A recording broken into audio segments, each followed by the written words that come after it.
todos os detalhes, né, ainda vão ser compreendidos. Eu acho que existe hoje em dia uma tentativa de entender o que aconteceu de real com as lojas americanas ao longo dos últimos 10 anos, porque as demonstrações contábeis da empresa, elas estão erradas, né? E não estão erradas por pouco, elas estão erradas por 20 bilhões, com B de bola, de reais, né? É até interessante porque acabou de sair, acho que na Folha ou no UOL, uma matéria dizendo que quando teve contato, né, assim que assumiu o cargo ali de presidente das Americanas, o Rial, né, que era o presidente do Santander, chegou e falou assim, mas vem cá, não é sério, mas não é tão grave, afinal de contas são 20 milhões. Aí o cara falou, não, você não entendeu.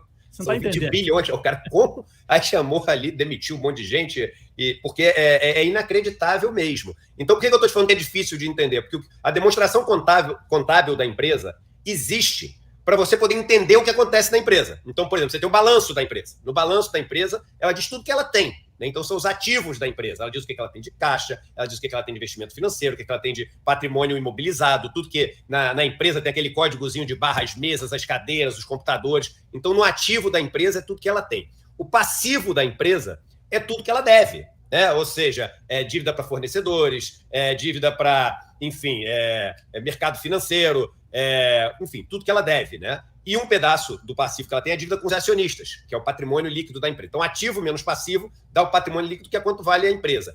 O que a gente descobriu alguns dias atrás é que a demonstração contábil da empresa, ela era falsa e, na verdade, existia um rombo, existia um passivo de 20 bilhões a mais do que ela dizia. E isso é um problema, assim, muito sério e desrespeita todo mundo, Rodrigo. E sabe por que desrespeita todo mundo? Vamos lá, por que desrespeita todo mundo? Em primeiro lugar, tem muita gente que tem dívida, né, das americanas, e não sabe que tem dívida das americanas. Porque quando você tem um fundo no Banco do Brasil, na Caixa Econômica Federal, no banco XYZ, eles investem em papéis de várias empresas. Sim. Né?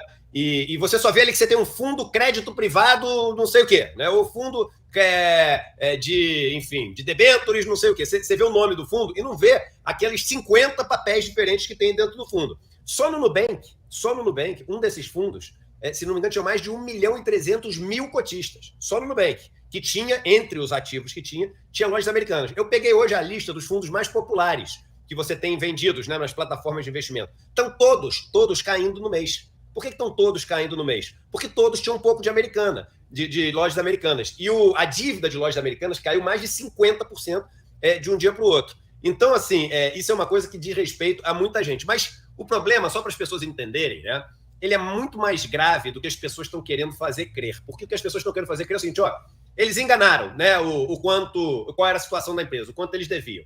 Mas veja que ao longo dos últimos 10 anos, os diretores da empresa, eles ganharam, além de salários altíssimos, eles ganharam bônus. Bônus é aquilo que você ganha no final do ano, um dinheiro a mais, dependendo da performance da empresa. Eles ganharam bônus multimilionários, que são bônus que foram pagos porque as pessoas analisaram uma performance falsa. Mas alguém paga esse dinheiro. Quem que pagou? Todos os acionistas de lojas americanas. E aí a gente vem, todo mundo que tem ação das lojas americanas, Eduardo, eu não tenho ação das lojas americanas. Mas você pode ter o fundo de investimento lá do teu banco, sim, pode ter ação das lojas americanas. Aí a gente está falando de centenas de milhares de pessoas. Então, o que acontece?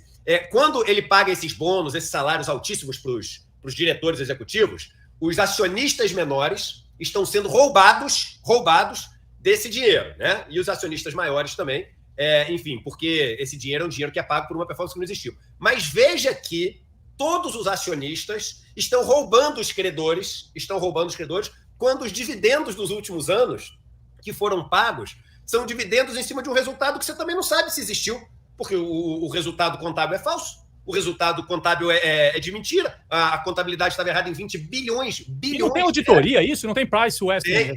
Vai chegar na Price, mas só para eu te passar, sabe quanto? Só nos últimos 4 anos, 2021, 20, 19, 18, 21, 20, 19, 18 e 17, que eu peguei. Eu, Eduardo, fiz a conta.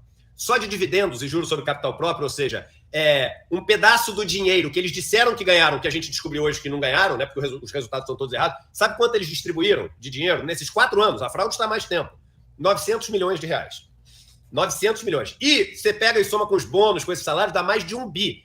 Esse dinheiro, Rodrigo, principalmente esse dinheiro que foi distribuído como dividendos, é distribuído para os acionistas. Só que 1/3 dele vai para 3 pessoas. Porque esses caras têm mais de 30%. A gente está falando dos 3 caras mais ricos do Brasil. Então, esses caras, eles foram, ao longo dos últimos anos, em cima de um resultado de mentira, pegando o dinheiro da empresa e jogando para eles, e depois de jogar bilhão para fora da empresa, o que eles dizem? O resultado da empresa está errado. Aí vamos supor que agora, um dos cenários que pode acontecer, a empresa quebra, mas até quebrar, eles já tiraram um monte de dinheiro da empresa, e esse dinheiro que eles tiraram não pode mais ser... Enfim, quer dizer, até pode, mas aí tu põe justiça, põe um monte de ano, põe um monte de advogado, põe um monte de confusão. Então, ao longo dos últimos anos, os caras foram tirando dinheiro da empresa e mantendo a fraude, para ir tirando dinheiro para os acionistas. Aí agora que já tiraram um monte de bilhão, eles falam e descobrimos a fraude. Entendeu? E aí quem é que faz a auditoria, que era o que você estava falando? Nesse caso, o que a imprensa está dizendo, que era PricewaterhouseCoopers, PwC, né? Aí você vai ver, caramba, que absurdo, né? Como quando teve a crise do Lehman Brothers em 2008. Mas vem cá, o Lehman Brothers, ele tinha nota dessas agências de risco, né? Tinha nota mais alta. Só que quem que contrata a auditoria? Quem que contrata a empresa que dá uma nota de risco? É a própria empresa. Então, isso é uma outra maluquice, né? Que é o seguinte, quem contrata o serviço de auditoria, e aí, isso que eu estou falando, vão vir as empresas de auditoria, falar que não é nada disso, porque eles possuem mecanismos para evitar que não tenha conflito de interesse, etc e tal. As agências de risco vão falar a mesma coisa, mas a história, ela é a mesma. E ela sempre se repete. O cara que contrata é aquele que é avaliado. Então o cara, se descobre o tempo inteiro fraude, se descobre o tempo inteiro esquema. A gente está falando de 3 caras, né, que juntos têm 180 bilhões de reais. Isso só a parte declarada, porque a Forbes, que é que faz essa conta, ela diz, aqui não conta um monte de coisa que eles têm, que vários desses caras têm dupla cidadania, tem um monte de coisa, tem dinheiro lá fora, eles não contam patrimônio, enfim, tem toda uma história ali para poder não declarar uma boa parte do patrimônio que essas pessoas normalmente têm. Mas o ponto é o seguinte, esses caras estão envolvidos numa fraude monumental, e a grande mídia, Rodrigo, ela não fala o nome de nenhum dos 3. Os veículos de comunicação, eles não só não falam, como eles tomam um cuidado que é explícito para não citar o nome de nenhum dos 3. Por isso que eu falei agora. Lehman, Sicupira e o terceiro, agora até esqueci. E o Teles. E o Marcel Teles. É isso aí. E tem que falar. Porque esses caras são esses que ficam vendendo livro de sonho grande e ficam guru dos caras que têm a solução para o Brasil funcionar. E o Brasil é um problema porque é uma ineficiência enorme. Esses políticos que roubam o tempo inteiro. Pergunta, se tivesse uma fraude desse tamanho, 20 bilhões de reais numa empresa pública, como é que estava o Jornal Nacional hoje?